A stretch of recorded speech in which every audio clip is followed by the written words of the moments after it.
after a tense few days, on January 15th, 2025, the news that everyone had been desperately hoping for finally came. It is with great pleasure in Qatar, Egypt and the United States to announce the success of the joint mediation efforts that the two belligerents and the Gaza Strip have reached a deal on the prisoner and the hostage swap, and the return to sustainable calm in the hopes of reaching a permanent ceasefire between the two sides, as well as allowing the access of large quantities of relief aid to the Palestinian Brothers and the Gaza Strip. Gaza has suffered through 15 months of war. At least 46,707 have been killed, with that number likely to rise. With the news, joy spread in Gaza, but a joy mixed with intense sadness. Wafa al-Habil, displaced from Gaza City, spoke with reporters in Khan Yunis. I'm very, very happy. I want to go back and kiss the ground and the soul of Gaza. I'm longing for Gaza City and longing for our loved ones. And I'm sad for those who left us. I'm very, very happy. This week, what are the terms of the ceasefire and why now? Can the ceasefire hold? And what does it mean for the future of Gaza? My name is Hugo Goodridge, and you're listening to the New Arab Voice.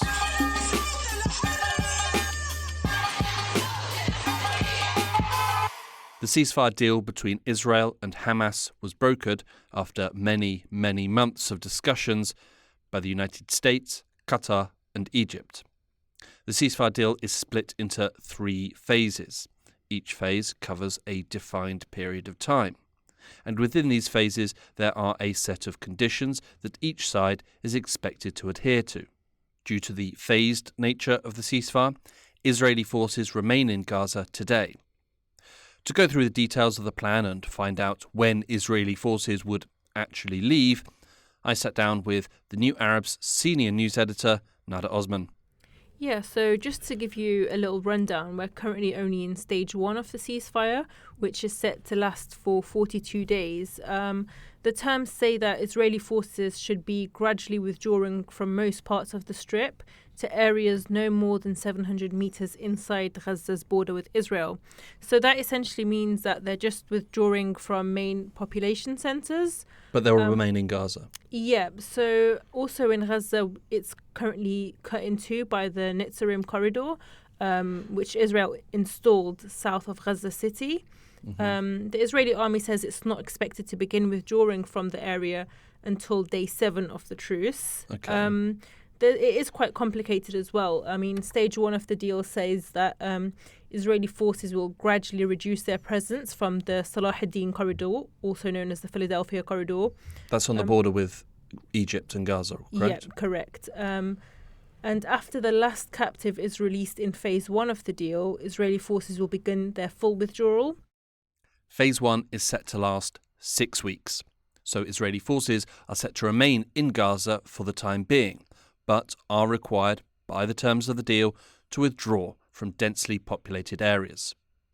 For the Israeli public, perhaps the most important issue is the return of the remaining hostages.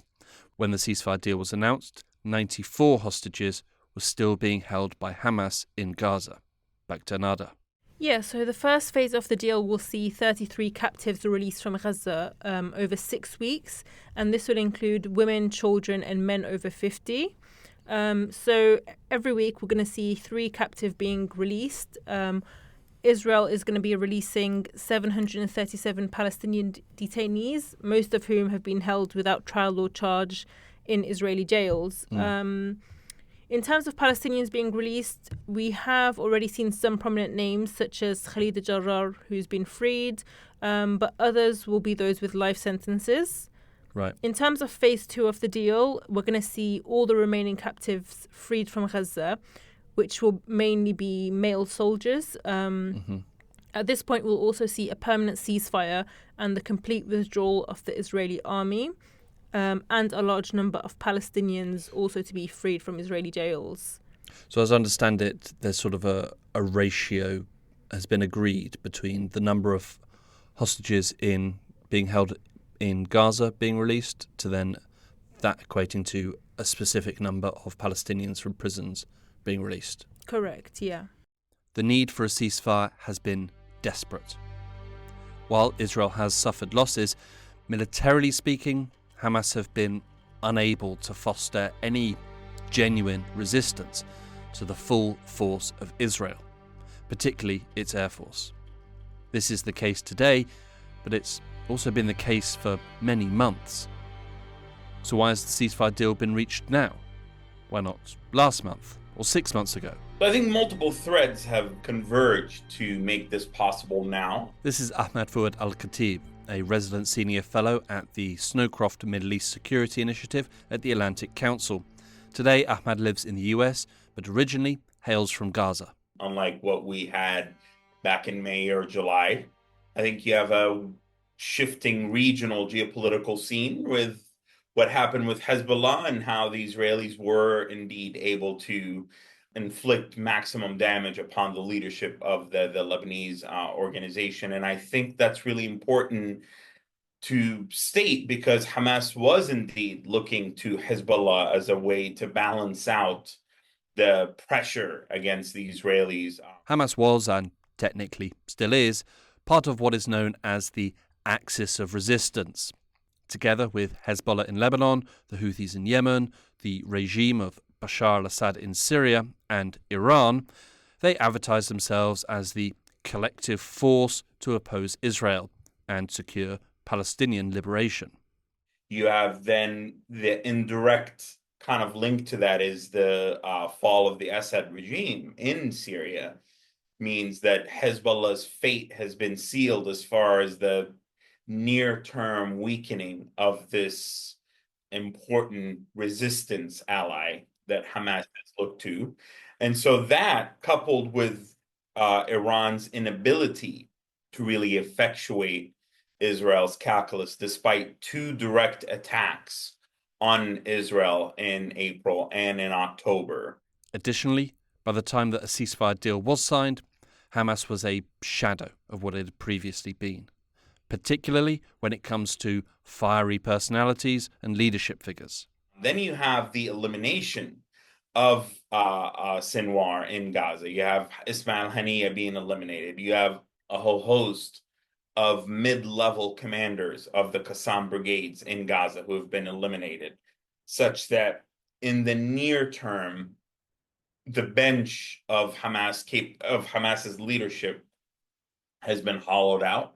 These were important factors, undoubtedly, but it would seem that the most motivating factor as to why we had a ceasefire deal when we did was down to one man. Seemingly what changed this time is that first we had a new president coming into office in Washington. This is Nimrod Goren, president and founder of Metavim, the Israeli Institute of Regional Foreign Policies, who made a case that he insists on having a deal before his inauguration and was willing to send his envoy to work with the outgoing administration envoy and do a joint mediation, which is very, very rare in American politics, while indicating that he will put significant pressure on whatever side does not agree. So that is kind of the game changer in terms of the mediation structure and the pressure on the side. Perhaps most beautiful of all, this week we achieved an epic ceasefire agreement as a first step toward lasting peace in the Middle East. And this agreement could only have happened as a result of our historic victory in November. That was some victory. Was that great? I don't even like know him which was or greater. loathe him, Donald Trump's imminent arrival to the White House did play a significant role. Ahmed Fouad Al-Khatib again. You had a combination of Mr. Trump wanting a quick victory for his inauguration today, Mr. Trump wanting to begin his second second tenure rather, with the guns falling silent in Gaza so that he can focus on his other regional priorities, including Saudi-Israeli normalization, including maximum pressure on Iran, including the possibility eventually of rejuvenating the deal of the century. But most importantly, you have the domestic agenda. While Trump did obviously have a large impact on the decision to have a ceasefire now, the efforts of the Biden administration shouldn't be overlooked. As has been pointed out by other observers, the details and layout of the plan are strikingly similar to the plan that was brokered back in May by former Secretary of State Antony Blinken and his team. However, they were unable to get it over the line. At the time, it was speculated that Netanyahu and the far-right elements in his government were a major blockage to this. This time round, the pressure on Netanyahu appears to have been much greater. It was much more of a pressure on Netanyahu to accept Hamas was completely desperate. They had no horizon whatsoever. They were stuck, but they also didn't, despite there was a graph, if you will, of Hamas's desperation, such that it reached a point beyond which Gaza was already destroyed. A lot of their leadership had already been eliminated, and yet they were in this situation where they didn't have to provide for Gaza. A steady flow of humanitarian supplies kept Gaza above starvation level. And so they were desperate, but they basically had no incentive to, throw in the white towel. Netanyahu, on the other hand, I think because of the relationship with the United States, because of the interest in seeing Iran contained, completely, I think he was much more susceptible to pressure in ways that Hamas could not be. And so it was ultimately, I think, Mr. Trump and him giving a mandate to Witkoff to apply maximum pressure on Netanyahu. What form this pressure took, we don't know. It's possible that promises were made to Netanyahu. Do this now, and later on down the line, you can do XYZ. It's possible. Time will tell. It seems fair to say that Netanyahu was likely pushed into agreeing to the ceasefire deal. Despite this, could we say that he and the Israeli government are happy with the terms of the deal? I think there is more willingness than happiness to go for the deal. If you look at the vote within the Israeli government about it, you saw that there was 24 ministers in favor, but there were also 8 ministers voting against. So there's no consensus about it within the government. There is public support. There is a willingness by the political opposition to enable this safety net, security or political safety net for the government to push this forward.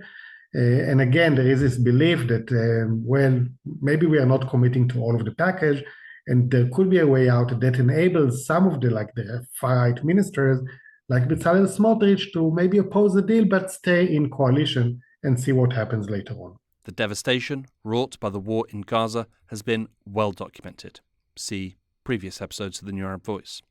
And the need for humanitarian aid is beyond critical. In the studio, Nada explained to me what the ceasefire deal reveals about the delivery of aid.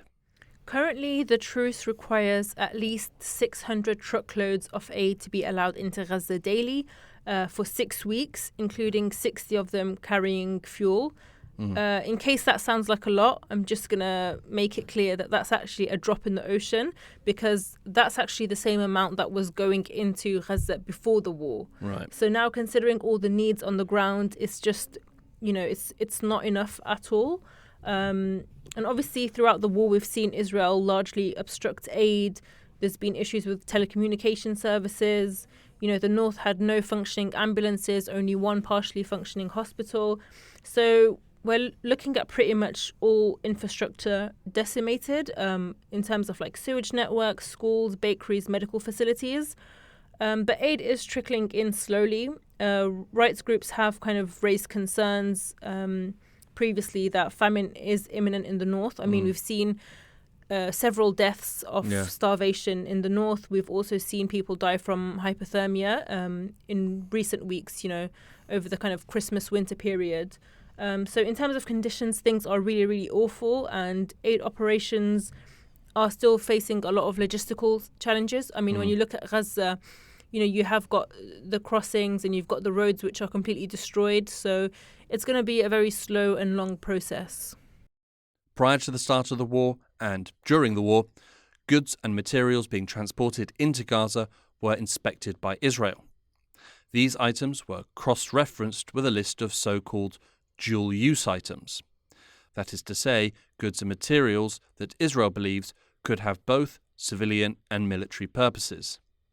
If the items were on the list, then entry was prevented. The list of dual-use goods and materials was exhaustive, including water purifiers, medical supplies, including anesthetics, solar lights, tents, refrigerators. The list goes on. Humanitarian organizations would often complain that critical materials and goods were being denied entry by Israel. The ceasefire agreement does not make mention of the policy of prohibiting dual-use items, but we've also not heard that the policy would end, which also seems unlikely.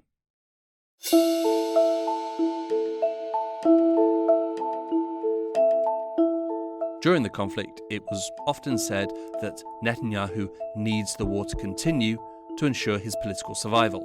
It was believed that without the war, then either his ongoing corruption trial or the failures of the state on October 7th would put an end to his political career.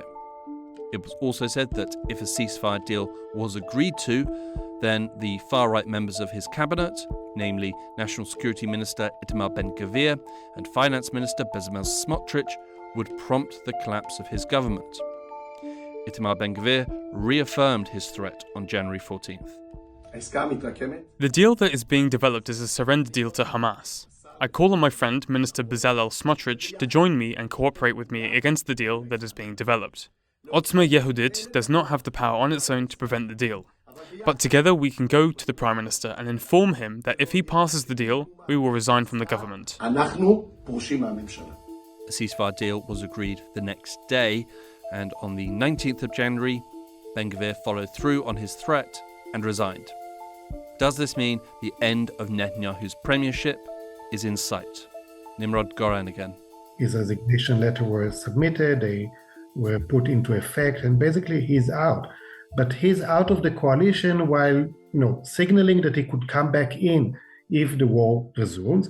And second, indicating that he will not be the one to topple the right-wing government. So even when outside of the coalition, it's not necessarily that Netanyahu has a fierce rival in parliament that will work to topple him.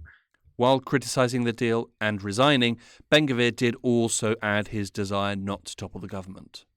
Smotrich, as I mentioned, stayed in the coalition for now, re-evaluating it maybe later on when phase one ends. So Netanyahu is in a more delicate political situation, of course, with his far-right coalition partners, but he managed recently to a bit expand the base of his coalition by bringing in Gideon Sa'ar, who is now the foreign minister, and his small party. So he has some more room to maneuver than he had before. Plus, the hostage and ceasefire release deal is not going to a Knesset vote. It's only going to the government where he has the majority anyway.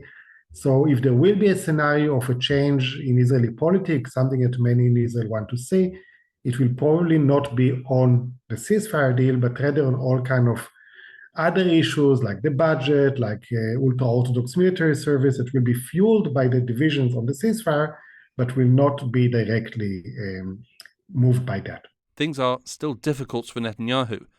Aside from the war, there are a number of issues that impact both him personally and his government.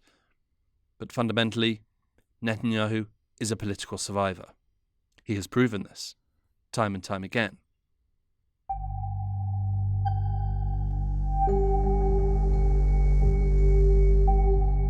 As we previously mentioned, the ceasefire deal is split into 3 phases. Currently, we are in phase 1. Discussions about phase 2 and 3 are ongoing, and the precise details have not been revealed nor agreed upon. Broadly, we know that phase 2 will complete the release of Israelis held in Gaza and see all Israeli forces leave Gaza, while phase 3 is set to focus on post-war governance, the return of the bodies of Israeli captives, and reconstruction plans.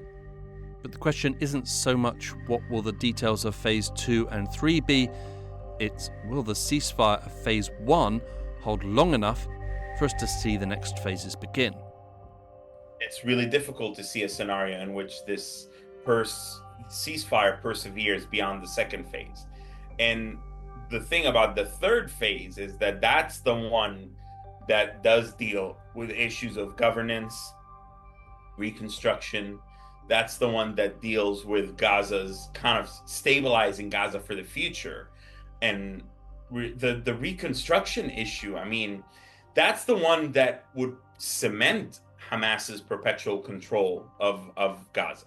The problem with the current deal, and I certainly, like I said, I want to be clear, I mean, not just as an observer or commentator, as a Palestinian from Gaza, I'm extraordinarily relieved. I mean, I have siblings, I've family in Gaza right now, so I'm extraordinarily relieved for any respite from the fighting and from the violence.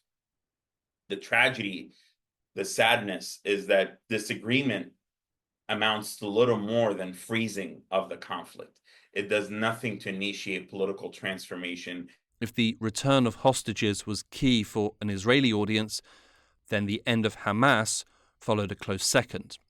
It was also a key objective of Netanyahu's total victory mantra. But as Israelis saw on TV when the first hostages were released, the Hamas presence in the street of Gaza is very much visible. Okay, and as we know, not all hostages are back home. We have 94 who still have not returned.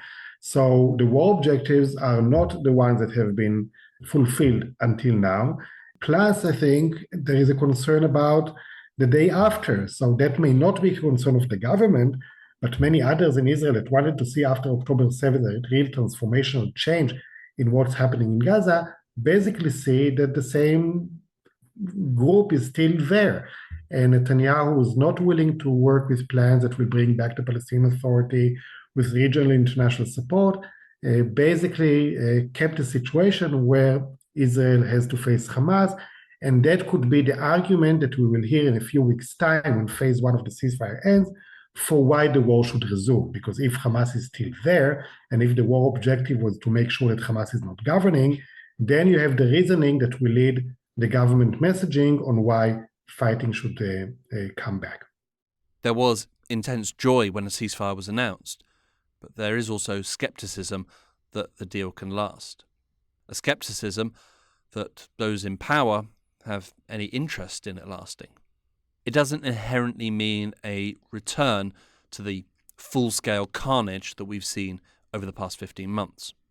More likely, it would be a lower intensity, but no less deadly, form of warfare. If war does return to Gaza, Israel's political and military leaders will likely cite the continued existence and presence of Hamas in Gaza as the reason for the resumption of hostilities. Does this mean that Hamas is done in Gaza? Will Israel never rest until Hamas is gone?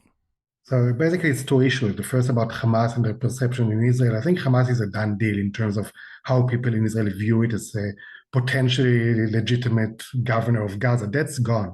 Hamas was in power for years before October 7, and there was a discussion occasionally about whether it could be moderated, where it could be gaining legitimacy as a political actor, moving away from terrorism. After October 7 and what Hamas did, nobody, I think, in Israel really sees that as an option that is reasonable. It seems clear that Israel will never accept Hamas in Gaza. Even if it reformed, renounced violence, sought political dialogue, etc., they still would not accept Hamas in Gaza. Israel's Foreign Minister Gideon Saar made this fairly clear at a press conference on January 19th when he said this.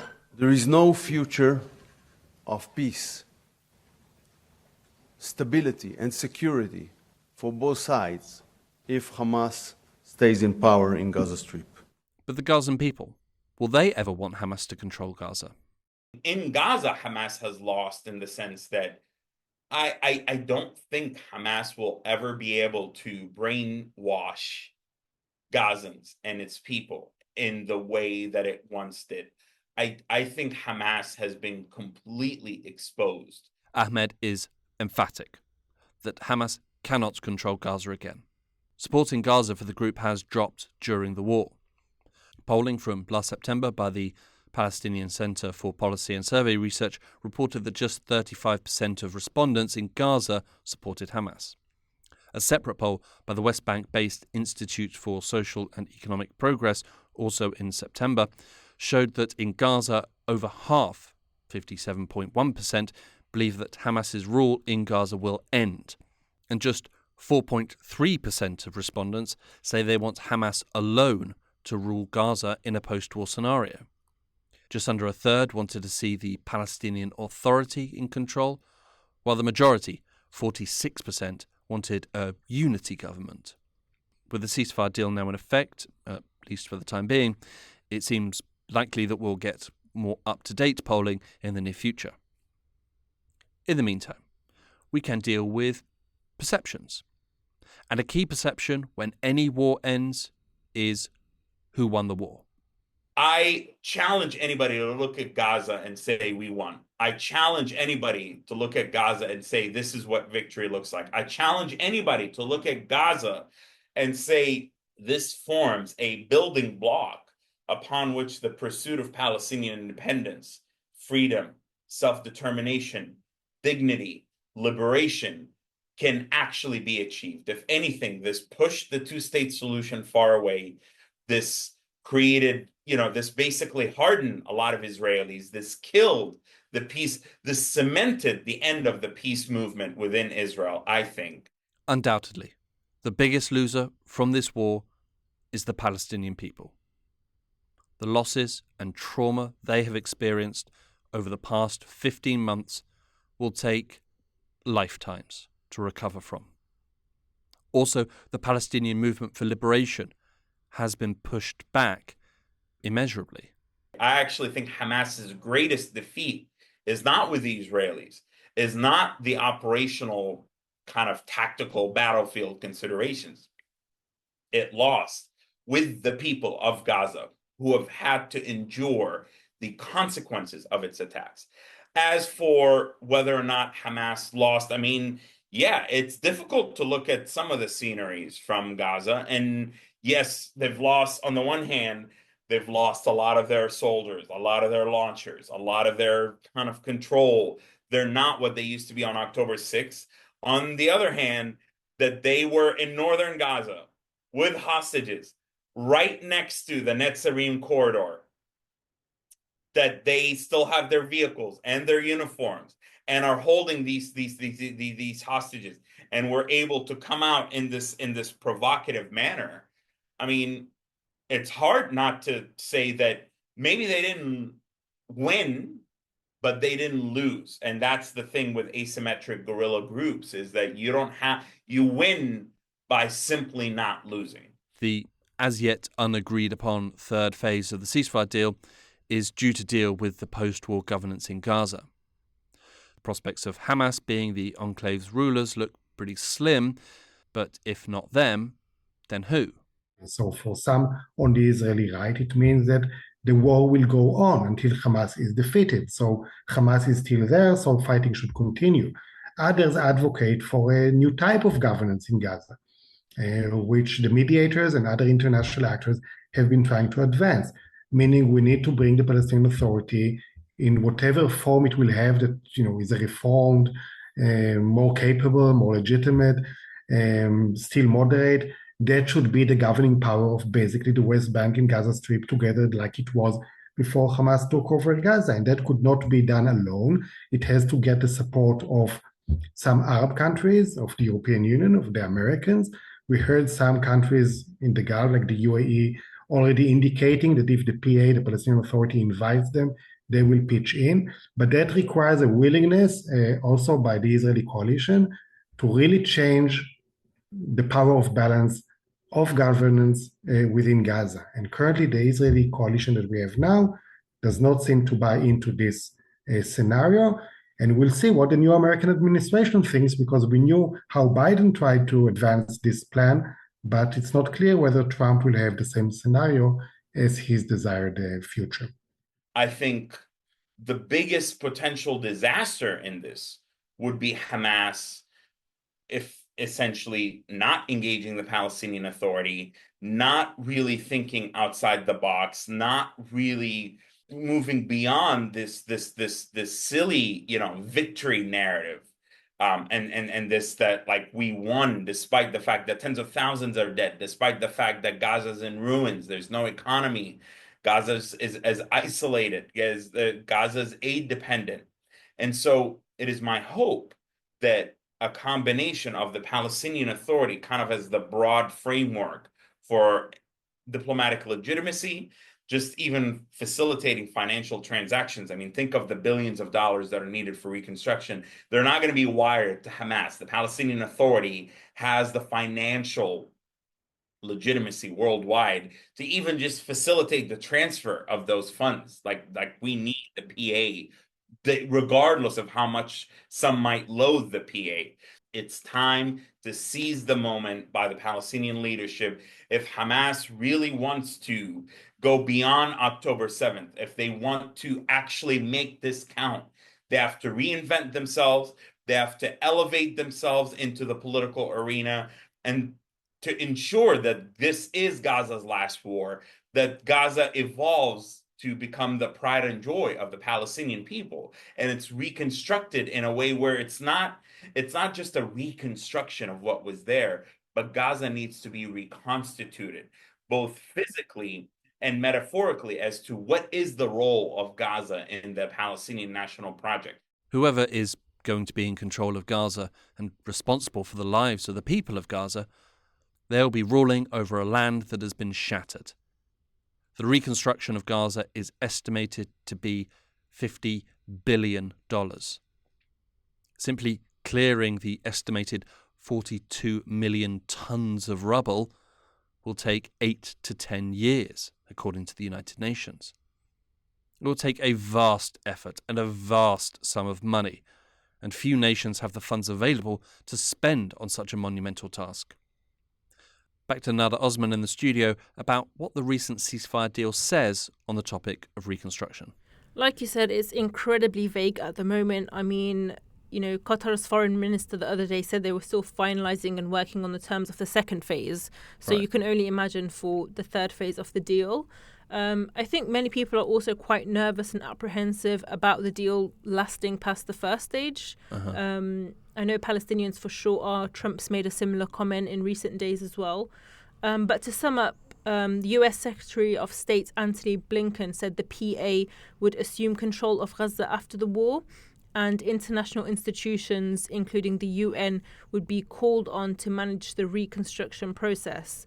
He said that international partners would be invited to help set up an interim administration, which would be made up of people in Gaza and representatives of the Palestinian Authority. But no Hamas. Yeah, and he kept referring in his speech about handing over to a fully reformed Palestinian Authority as soon as this was feasible. But he didn't really give any information on what that means, and he didn't elaborate too much on it. Again, we know that other countries are supposed to be contributing to peacekeeping efforts, but there hasn't been a roadmap or any idea about how this mammoth reconstruction project is going to be funded or how this administration is going to be set up. Back to Ahmed Fouad Al-Khatib. And as of now, no one wants to reconstruct Gaza. No one wants to invest in it. Not even the UN, especially now that Syria's, you have competition for resources. You have Lebanon is destroyed, large parts of it, not in the same way as Gaza, but after the war. So there's competition for reconstruction money.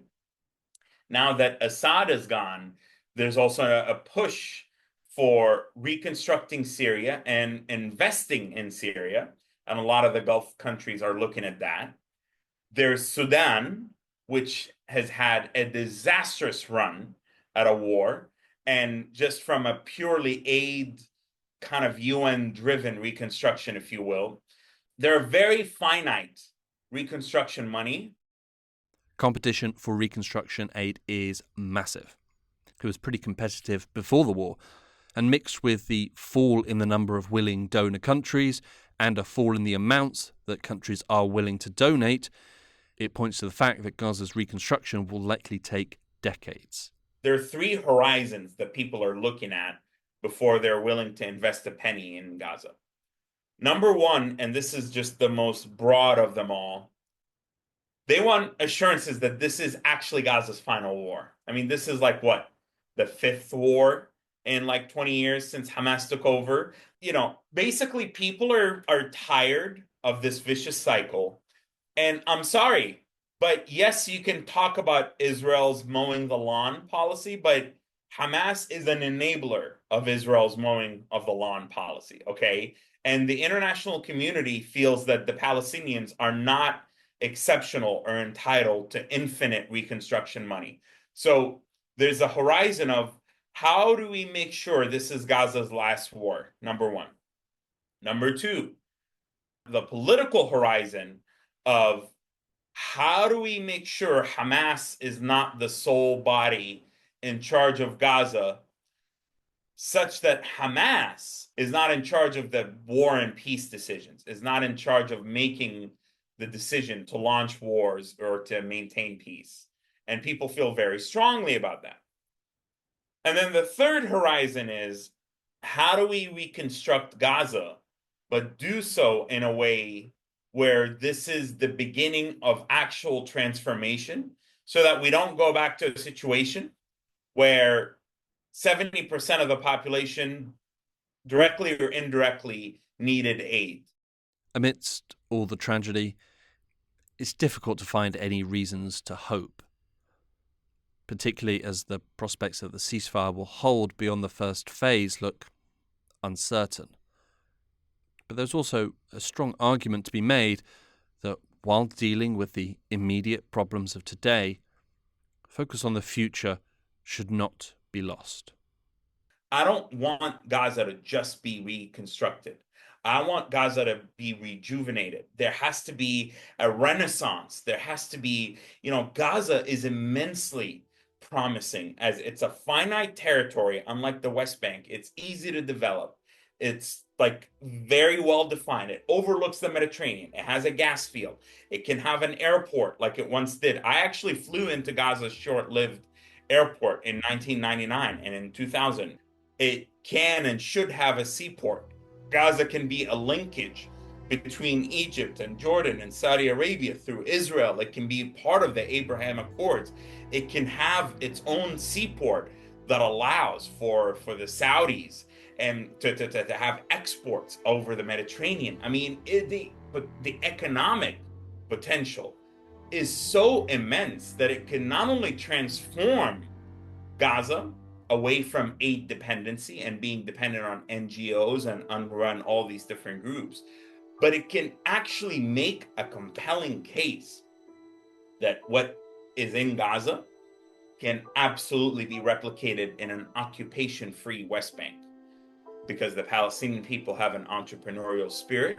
The Palestinian people, yes, many are isolated, they're upset, but if given a chance, a fair chance, with good leadership, with a helping international hand, will absolutely thrive and build a thriving society that can live side by side in peace with Israel. Final words to Nimrod Goren. But there is also an understanding that for progress towards peace, or to mobilizing society to being more open to that, you also need a different type of political leadership, a more moderate government, sidelining the extremists once again, and going into a path that the public can trust its government, which is not necessarily the situation now, but something that many Israelis are yearning for, a new type of leadership that can also pave the way for better regional relations, better ties with the Palestinians. Naftali Bennett and Yair Lapid, when they were in government before the current coalition, managed to do that in the limited time they have, and I think people want to see that happen again.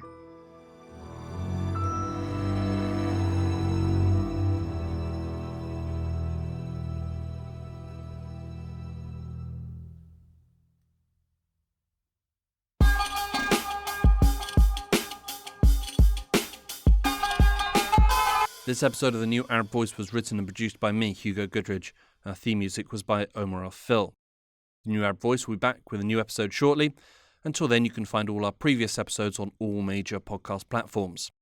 You can check out our Instagram page and X account, both at TNA Podcasts, for additional content. And you can email us, podcast@newarab.com. That's podcast@newarab.com. You can subscribe to the podcast so you never miss an episode, and you can also rate and review, which helps us spread the word. Don't forget to follow The New Arab on Facebook, X and Instagram for all the latest news, analysis and opinion from the region.